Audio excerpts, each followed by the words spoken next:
नमस्ते dear students, मैं हूं निखिल सिंह, एक मैकेनिकल इंजीनियर के साथ साथ मैं एक टीचर भी हूं और मेरे इस चैनल में आप सभी का एक बार फिर से स्वागत है।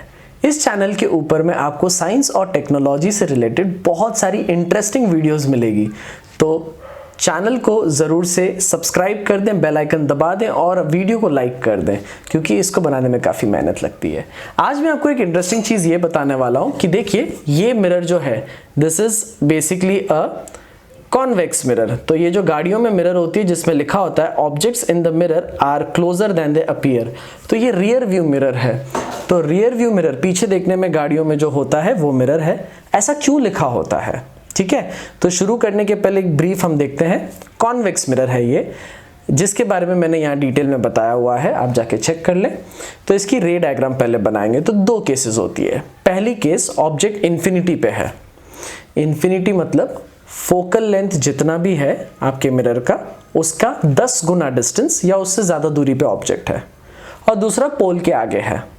तो सबसे पहले हम लोग रे डायग्राम से शुरू करते हैं। मैं एक सर्कल बनाता हूँ क्योंकि ये एक स्फेरिकल मिरर है। सर्कल बना देता हूँ मैं।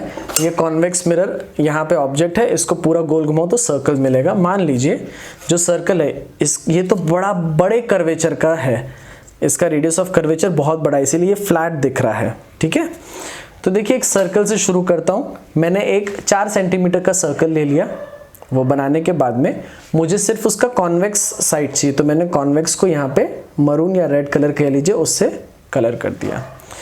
उसके बाद में मैंने बना दी प्रिंसिपल एक्सिस, और प्रिंसिपल एक्सिस पे सेंटर है, फोकस है और पोल है। पोल और सेंटर के बीचों बीच फोकस होता है।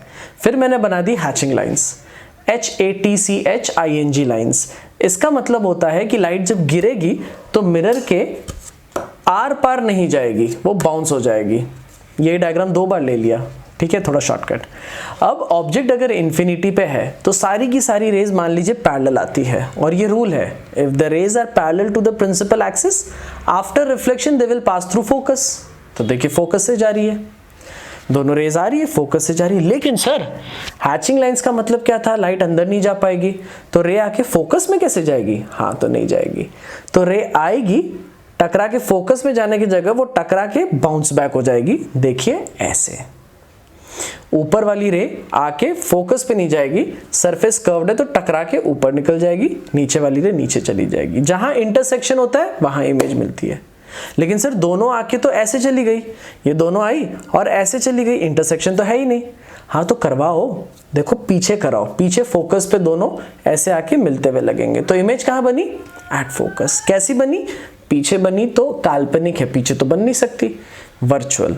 कैसी बनी? सीधी और हाईली डिमिनिश्ड, मतलब एक डॉट इमेज है, बहुत छोटा। पक्का क्लियर हुआ? ये पहला केस है। दूसरे केस पे हम चलेंगे। दूसरे केस में मैं ऑब्जेक्ट को पोल के थोड़ा सा आगे रख देता हूं। कॉनकेव का जो एग्जांपल लिया था, देखिए यहां पे दिखाई दे रहा है आपको। 6 केसेस होते हैं, यहां नहीं होते क्योंकि फोकस और सेंटर मिरर के पीछे होता है। वहां बाहर होता है तो 6 केसेस होते हैं, इन्फिनिटी, बियॉन्ड सी, एट सी, बिटवीन, ये सब वगैरह। अब मेरे पास में जो रेज आ गई वो रे पैरेलल वाली फोकस से गई, और जो सेंटर में से जानी चाहिए वो सेंटर से ही निकल जानी चाहिए, मतलब it will retrace the original path. लेकिन जो पैरेलल आई वो फोकस में जानी चाहिए लेकिन जाएगी नहीं, तो वो फोकस के ही लाइन पे आगे आ जाएगी। और जो सेंटर से जानी चाहिए वो मिरर पे गिरने के बाद आगे नहीं जाएगी, वो सेंटर से ही रिट्रेस हो जाएगी। तो देखिए ये दोनों, एक सीधे आके ऊपर गई और एक सेंटर पे जाके रिटर्न चली गई। आगे जाके मिल नहीं रहे, दोनों पिंक अलग हो रहे, तो पीछे जाके मिलवा दो। पीछे देखो, जहां मिले वहां A' B' नाम का एक इमेज मिला। ऑब्जेक्ट की दूरी u है, इमेज की दूरी v है। तो इमेज कहाँ बनी? सर ये भी पीछे बनी है। हाँ, तो ये पीछे बनी है, ये है virtual, behind the mirror, erect and diminished. Sir ये तो रे डायग्राम हुआ ना। अब चलो एक लाइव एग्जांपल समझाता हूँ। मान लो ये जो मेरा सेटअप है, अब जो मैं दिखाऊंगा, एक प्रोफेसर, एक बड़े, ये मेरा छोटा मिरर है, वो प्रोफेसर बड़े मिरर के सामने खड़े हैं। ऑब्जेक्ट से इमेज हमेशा इसमें सीधी ही दिखती है लेकिन छोटी दिखती है। देख लो, छोटी है, छोटी है। नहीं, देखो यहाँ, ये देखो, ये प्रोफेसर खड़े हैं, इनका एक्चुअल साइज देखो, सर देखो, धड़ देखो, बॉडी, और इमेज देखो कितनी है। अब ये क्या करेंगे? धीरे धीरे धीरे यहां से पीछे जाएंगे, तो ऑब्जेक्ट देखो कितना बड़ा है, देखो, और इमेज देखो कितनी हो रही है। देखो इंटरेस्टिंग, कितनी छोटी हो गई। समझते हो कितनी छोटी होते जा रही है। अभी तो ये प्रोफेसर सिर्फ 2-3 कदम पीछे बढ़े हैं।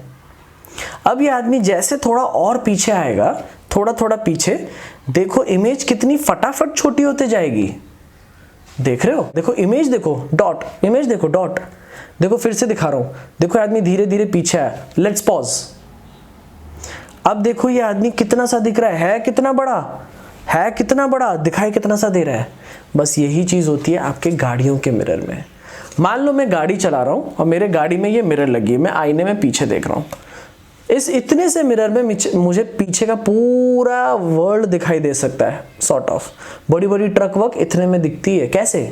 ये मिरर चीज़ों को बहुत छोटा करके दिखाता है, इतना छोटा करके दिखाता है कि छोटे छोटे जगह पे सारी चीज़ें एडजस्ट हो जाती है। प्लेन मिरर में ऐसा नहीं हो सकता, और कॉनकेव इसके पहले वीडियो में आप देख लीजिए क्या होता है।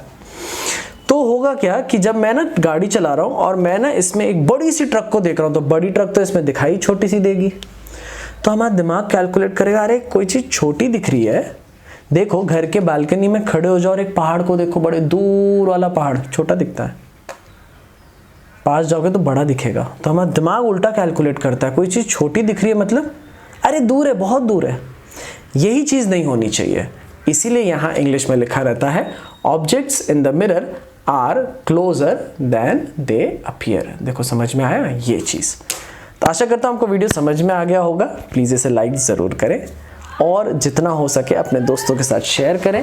फिजिक्स है बड़ी इंटरेस्टिंग, पढ़ना चाहिए उसको अच्छे से। चलिए, नमस्ते।